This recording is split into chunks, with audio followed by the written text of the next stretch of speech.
What's going on, guys? In today's video, I'm going to show you how to create a 360 virtual tour like this one. How's it going, guys? Jonathan with Gonz Media Productions here, and today I'm going to show you guys how to create a 360 virtual tour with a camera like this. So this camera is special here because it actually has a lens on each side, as you can see, and it allows you to take 360-degree pictures. So you can capture a space and show the entire space all the way around. And today we're gonna be using the popular app Zillow 3D. So let's go ahead and get started. First things first, talking equipment. Today we're using a Ricoh Z1. This is the best of the best when it comes to 360 cameras. I'm not gonna bore you with all the technical talk, but this pretty much has the biggest sensors on the inch side, which allow for a higher quality image, and it performs better in low light conditions. On top of that, we have a Manfrotto monopod here with a Manfrotto tripod stand on the bottom. I'll go ahead and link these items in the description down below for you. To get started, we're just gonna go ahead and hit the power button here on the side, and we'll just go ahead and give it a second while it starts up. At the same time, we'll go ahead and pull our phones out, and we'll go ahead and open up the Zillow 3D app. So if you don't have the Zillow 3D app already, you're gonna wanna go ahead and download it and get signed up. It's completely free to use. And the benefit of using this app is that Zillow is now pushing the homes who have 3D tours with this app even more. So if you put one of these tours on a home, on a listing, Zillow is gonna show that to a lot more potential buyers. So getting started here, we wanna make sure that we hit the Wi-Fi button on the side of the camera, which in turn is gonna turn on our Wi-Fi here. So I'll go ahead and do that. And here in the app, we'll go ahead and hit virtual tour and use 360 camera. It's gonna ask us to connect, so I'm gonna go ahead and hit join. And as you can see here, it's gonna go ahead and connect, give it a second. So now that we're connected, we'll go ahead and input the address here. For the sake of time in this video, I'm gonna go ahead and add home address later. And today we are capturing an apartment building, so that's what I'm gonna go ahead and hit. And I'm gonna go ahead and hit units. And now from here, we can pretty much shoot any which room that we'd like. So all we have to do is grab our monopod. We'll come right over here to the front door. So we'll start off here and we'll go ahead and set this up. You're gonna want your monopod to be as tall as possible or at about eye level, because that's what people will see the place like when they actually arrive here. So here on our app, we're gonna go ahead and find something that fits. This would be known as the foyer, which is the area right when you step into the door. So now that we have that set up, we can see on the camera here, there I am, there's me. We can do a 360, we can see the kitchen. Now, what we need to do now is go ahead and walk away. So we're gonna step out of the frame of this camera because it's gonna be able to see us. So once we have that, we'll go ahead, make sure that everything looks good on here. And once it does, we can hit our shutter button.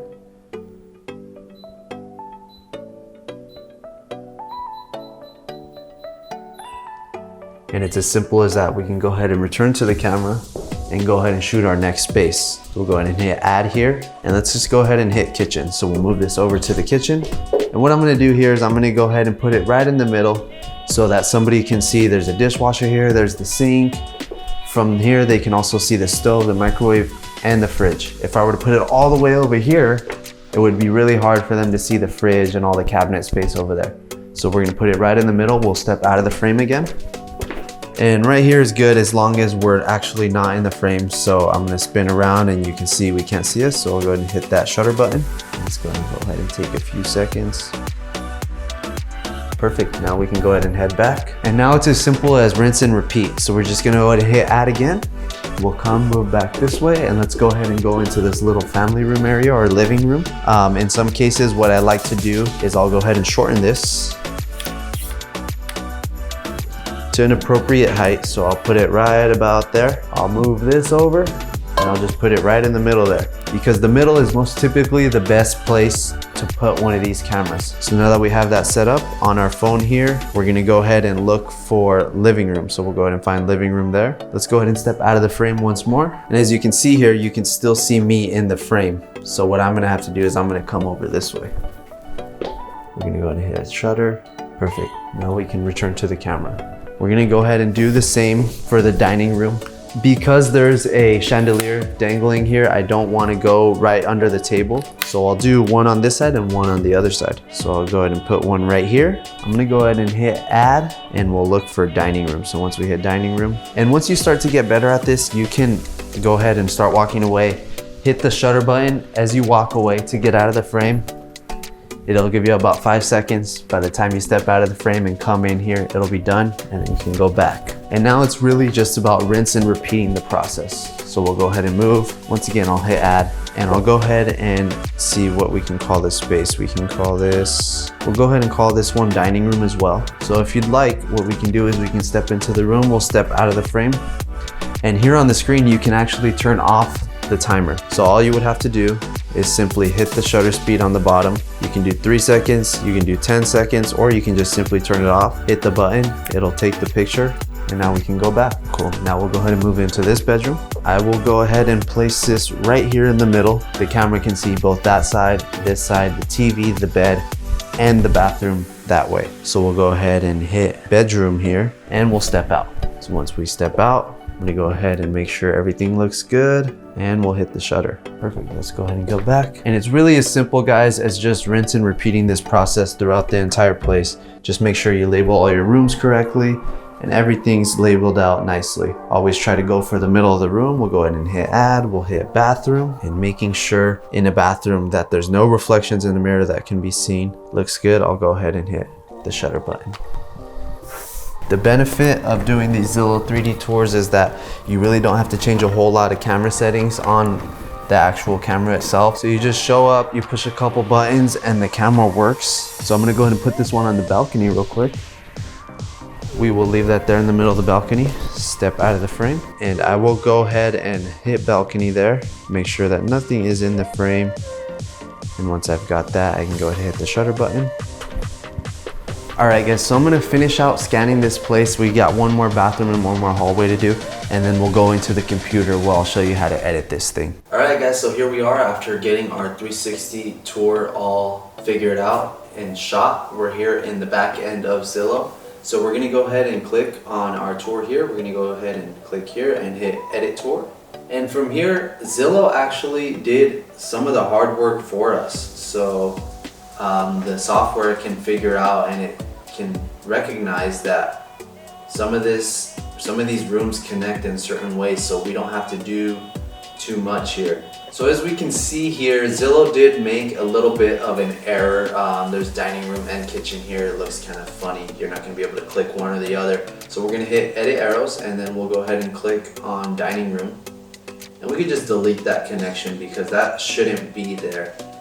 So we have the kitchen and then we have the living room, so we can move from one space to another. This one looks a little bit funny, so we'll go ahead and hit edit arrows again, and I'm going to click bedroom, and we'll go ahead and delete that. So we have 2 dining rooms, which is exactly what we did, as well as the foyer. Let's go ahead and jump over to the dining room, and we see here the balcony's connected, we got the other dining room connected, living room connected. That looks good to me. So let's go check out the other dining room angle. And you can see we got an arrow to the kitchen, which is good. Foyer, good. And then back to the living room and the dining room. The one that we are missing though, however, is the bedroom. So I'm gonna go ahead and jump in here, and I'm gonna hit the plus on the bedroom. I'll go ahead and angle it the way I want it, and I'll hit save. So now automatically it creates an arrow to the bedroom. So I'll go ahead and jump that way. Now what I will do is I'm gonna go ahead and have another view to the dining room, and add it there, save, and then another one to the bathroom. We can move it right over this way and hit save.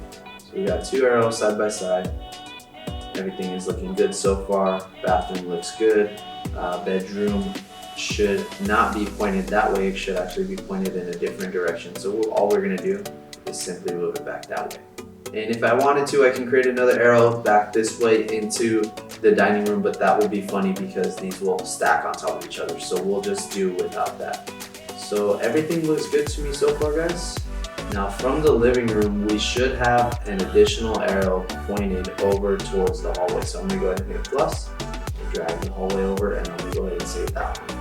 And unfortunately, you can see I made a mistake. I labeled the bathroom as a bedroom. So what I'm gonna do is I'm gonna click bedroom here where it says bedroom. And I don't like the fact that it starts here looking at the hallway. I think that's kind of funny.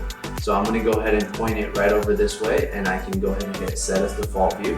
And automatically now when that bedroom or bathroom opens right up, it'll be pointed right there. Additionally, I can go ahead and hit edit details, and I will label this bathroom rather than bedroom, and automatically everything is adjusted for me. Awesome. Everything looks good to me, guys. Maybe a few arrows here and there, but that's pretty much the basics of creating a Zillow 360 virtual tour. The benefit of doing it through Zillow is that the software is free and you can start charging for this stuff today with a 360 camera. You don't need the most expensive 360 camera to get started. You can buy something as cheap as a Ricoh Theta V, or a GoPro Max. So something like that will do just fine. I hope you guys enjoyed this video. If you guys have any questions, do me a favor, drop a comment down below. Let's interact a little bit. I got a bunch of information I can help you guys with.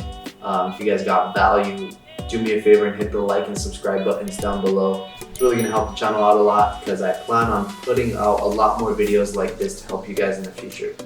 Thanks so much for watching, guys. I hope you guys have a great day. Peace out.